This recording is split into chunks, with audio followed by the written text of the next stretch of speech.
Welcome to The Business of Family, the podcast where we explore the stories, challenges, and opportunities of family businesses. I'm your host, Tammy Buss, and I'm a family business survivor and also a family business advisor. In this show, we will be talking with family business leaders and experts to bring you insights and inspiration so you too can survive your family business journey. Whether you're a founder, a successor, a professional, or just curious about family businesses, this podcast is for you. So today we're doing things a little bit different. We have a brother, Scott Berg, and we had previously brought in his brother, Ryan, and they are second generation family business owners with Lee Michael Jewelry. And we're also going to be bringing in Chad, another brother, and the dad, Lee Michael, to get 4 different perspectives. So we're very interested to look at and to listen to these 4 different episodes for the same family, the same transitions, but from 4 different perspectives. So I want to thank you very much, Scott, for joining us today. Oh, thank you so much for having me. I appreciate it. Well, this is going to be very interesting. We don't normally have siblings on different podcasts. A lot of times we have them on the same podcast. So it's going to be very interesting to hear how each of you look at things from a different angle. So I'm very excited about this. Well, I can tell you this: we did not corroborate our answers ahead of time. So what you will get will be real and from the heart and the truth. Perfect. That's really what I want to get to, and I'm sure that's what our listeners want, because there's always I think when other people in the room, you're sometimes not given the answers the way you truly want to give them because someone's sitting beside you.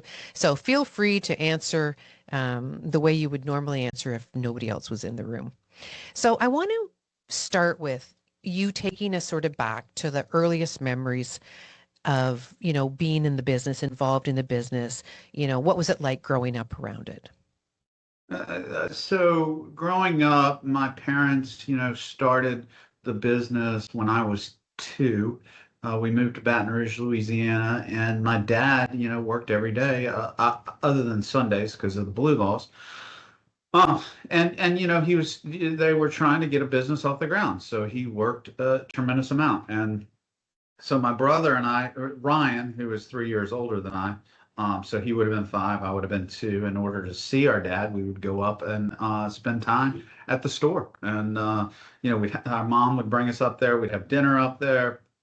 I remember lots of times Sundays would be the day that he would be with us. But, we were always in and around the business because it was kind of the center of the family and what was going on, trying to get a business off the ground. Mm-hmm, mm-hmm. And when you look at your parents, their leadership, or your dad sort of building and growing this business, I know you were quite young, but what sort of stands out the most to you with, that upbringing within the family business that maybe others didn't see or didn't get to experience based on your, order in the birth order? Yeah, I mean, it's hard to say what his characteristics were at the time he was starting. I mean, what I can tell you is that my father is very determined, does not like taking no for an answer, and wants to make sure he can surrounds himself with people that he has this unique ability to get more out of them than they might be capable of otherwise. So I think he's been a great leader in that regard, and very determined. Could sell ice to an Eskimo.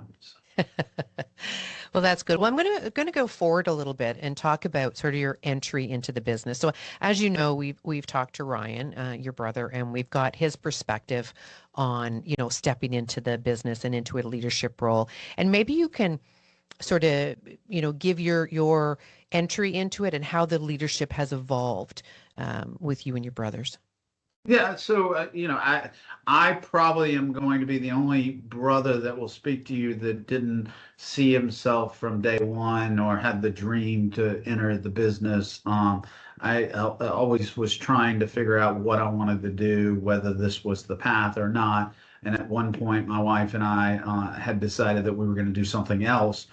because at the time, in order to come into the business, you had to start as on the sales floor, and I didn't Mhm. at that time didn't really see myself in that type of position. So we had gone ahead and passed, and we were going to go do something else. And then I got a call from my dad saying that our diamond buyer had resigned. Would I like the position? So I ended up taking that position. I think I did that for about 2 years, and I was getting my MBA at the time while in Baton Rouge. And I remember my dad, our VP, and maybe one other person were interviewing someone to take over a new freestanding store that we had in Baton Rouge. It was the first time we would have a freestanding store, and the person had turned them down to take over that position. And I always thought to myself, as someone that wanted to come in from not be on the sales floor and everything else, what I learned in a retail business, that I would never find true success in this business if I didn't know both sides of the business, meaning Mhm. the front and the back, meaning the buying and the selling. And so I threw my name in the hat to kind of take on that position. And so that was my first foray into leadership at Lee Michaels. And then from there, we just, everything kind of started growing and evolving. And, all my brothers and I have different skill sets, but all strong-willed, all determined. And we felt like the best way that we were going to get the best out of each and every one of us was us leading together, Right. and not working for one another, but leading together. And leading together it can be challenging because you have to have common vision to lead together. Mhm. But and it also is sometimes slower because you're making decisions collectively, and so you're not just making a decision, spur of the moment. You've got to have discussion, and so we have calls. Um, at least twice a week as a family with our father and with Jane Harrington, our CAO, Chief Administrative Officer, so that we can work through this process and make sure that we're making good decisions. But it really has been a great, in the end, I think a lot of our success has been that approach. I want to go back a bit to that entry into the business being on the sales floor. So was that a rule that your parents had for entering the business as a family member?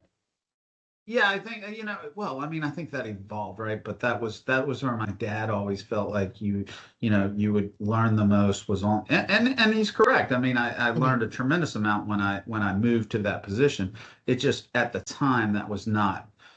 I needed some growing, and I needed some maturing, and I needed some confidence in order to Mhm. go out in that position, which I'm glad I did. But we lead, so we're owner operators, right? Right. We believe in each one of my brothers and I is in a store, and leading from the front. So we're not just owners, but we're operators and owners.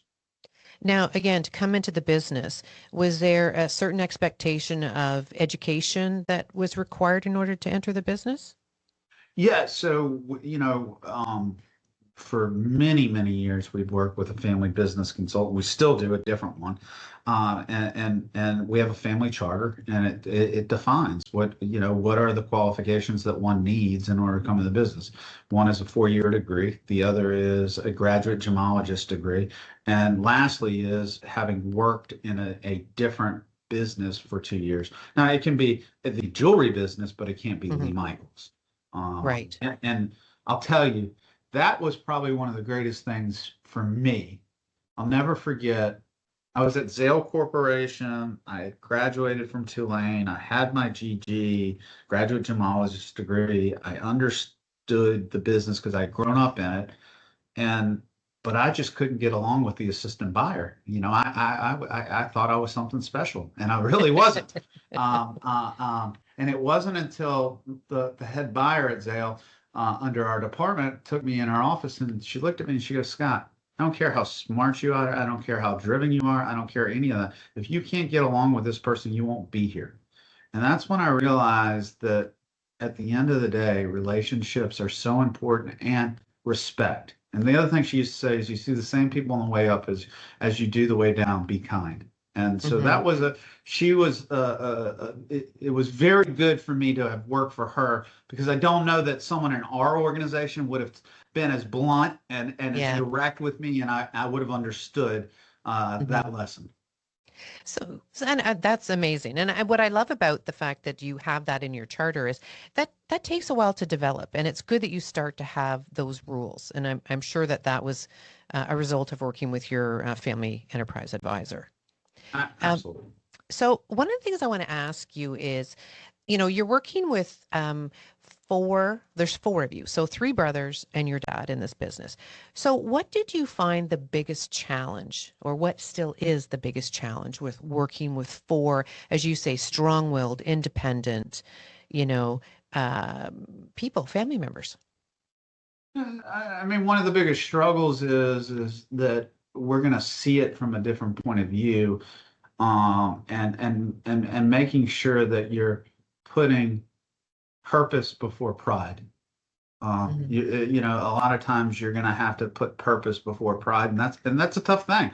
because as a prideful individual, you're like, hey, I want it my way, but that's not. If the purpose is, and we get accomplished the goal, that's the most important thing. And thinking about doing what's right for our people is way more important than whether you win, like the Hmm. discussion, like they do it your way, right? So Right. and we have to can constantly make sure that we're looking at the greater good versus the personal good. Right.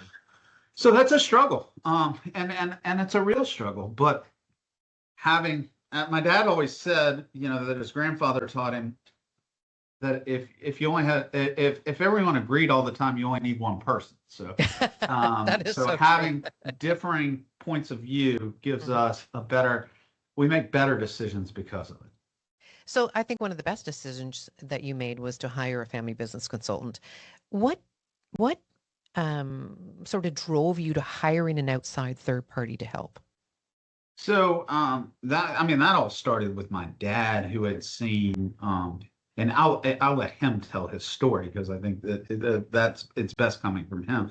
But he had seen families not succeed or have strife because of jealousies and other things that happen within the family, and he really wanted to make sure that we were structured and thought through how this process was going to work, so that we could have the greatest chance of success. And Mhm. I think that the reality is, right. If you hire someone from the outside, you're setting yourself up for the greatest chance of success. There's no guarantee of success in family business. However, you want to make sure that you give yourself the greatest chance. And so, Yes. with our current family business consultant, she's been wonderful. Dr. Pat helps us. You know, um, she says something that we use a lot, is give grace to the person, that instead of when someone's telling you something, you have a tendency to go into habits like, oh well, this person's thinking that, or this person coming from this point of view, this person Hmm. always does this. Yeah. But when you step back and give grace to a person, and say, I don't know where they're coming from, I need to ask, I need to figure that out, and I need to be open to feedback, then that helps the process, and it goes back to this, purpose versus pride kind of thing. Hmm. Hmm. Oh, I think that's fabulous, and I wish more families would, because as you know, the statistic from going from first to second is 30%, and from second to third is 3. And I think that communication, those hard conversations, is part of that reason. But I mean, that leads us back to, how do you separate that business side from the family side? I don't think it ever fully separates. Not in ours. I mean, look, every family's different, right? And I think everybody has to, figure out their own approach. It was interesting. My dad and I were invited to speak with another family business here in Baton Rouge this morning, and we talked about our similarities and we talked about our differences. It was three people were on the call. It was the matriarch and the two sons, and it's interesting to hear about how they do things, and how we do things. And for Hmm. us, it is a melding. our melting of the two things coming together. I don't know if that will be so much the case with G3, but I Hmm. think G2, having lived and breathed the family business that was getting started, it's just and having all of us in the business really Hmm. does make the business and the family very intertwined. Yes, yes, that's true. Now you mentioned G3. So how old is the oldest G3? 23 would be the oldest G3. Then I think it goes 22, 19. And if I'm getting these ages wrong, I apologize for any one of these. Then 15, and then I think 11, and then 7, and one that was just born. So when you look at that, how have you sort of talked about Gen 3? Now, I know you have parameters of coming into the business that you have to have a degree. Um, but how does that work in when they're growing up in sort of summertime jobs and like what is the parameter for G3? Or have you talked about this as a family and Yeah, so included the G3? Yeah, we're pretty structured in this. We have so I have my son Jake up here somewhere working for the summer. He's actually in the store today as we speak. And he's 19. This is he's a freshman. Will be a sophomore at TCU, and so he's working. But yes, there are definitely parameters in order for them to sell on the floor. They have to have done certain training. And we're very intentional about treating them equally when they're here and trying to create experiences so that we can pique their interest in the business. But Mhm. also, as for my kids, at least as their father, I don't want to push them in the business. I Mhm. just want them to make sure that they have exposure, knowledge, and desire. If they have that desire, that they have an opportunity. Now, it doesn't mean that that opportunity will be a co-president with every family member that's in the business. It could be very different than the opportunity that we have today. Mhm. But the business it is very different than the business that my brothers and I came into. Right. Absolutely. That evolution. So, just for our audience who might not have listened to Ryan's episode, just explain your positions in the company. So our father is founder and chairman of the board, and my brothers and I are co-presidents. So the three, I don't know how you, yeah, we call it co. It's probably Mhm. try, but it just seems to make it easier to say co. So the three of us are all equal, and we all have a vote, and 2/3 wins. But we also then have our areas of responsibilities that we have autonomy on. Mhm. And so those areas of responsibilities get divided, and so that we each have distinct things that we're in charge of. Mhm. And has there ever been cases where two have constantly sort of banded together against a third brother, like more than once? I mean, I never Like, do you counted. feel like, oh my goodness, if two of you are constantly picking on the one, No, how does that work? Does dad step in or? no. I mean, no. I think that we are uh, professional enough to to view it again from purpose and Mhm. from what are we trying to accomplish. So it's never ganging up, right? It's like, okay, if our intention is to lead with purpose and to lead for the betterment of the company and our people, then that is not ego, and that is not in my way. And so if two are constantly seeing it one way, it's only because they're seeing that that's the way the vision is, Right. and that's the way that how we see we should be. The thing that anyway, I digress a little, but I think that you learn the most about companies is during the difficult times. In Mhm. our company, we've been through three separate, very difficult events, and it's been interesting to understand those because the first event was Katrina, and two of our stores were shut down in New Orleans at the time. I think we maybe had six stores, so it was a large part of our business. Our father was really running the business at that time, and so we got to see a founder show us the playbook of what you do when a business is in trouble. And the step number one that he taught us was take care of your people. Make sure everybody's safe, make sure everybody's okay, make sure we do anything and everything we can for our people. Step number two is make sure that if you're an inventory intense business, that you have less inventory and more cash. So work as Yeah. hard as you can to get the inventory out and have cash, and cancel orders, do whatever you have to do, but make sure you take care of your people. So then playbook happens again, right? So we have the '08, the financial crisis. Now at that time, my brother Ryan and I were more, in a leadership role, and we kind of we knew what to do because we'd seen my dad do it, but we were working with him at that time. And then you go to the pandemic, and it just became like second nature.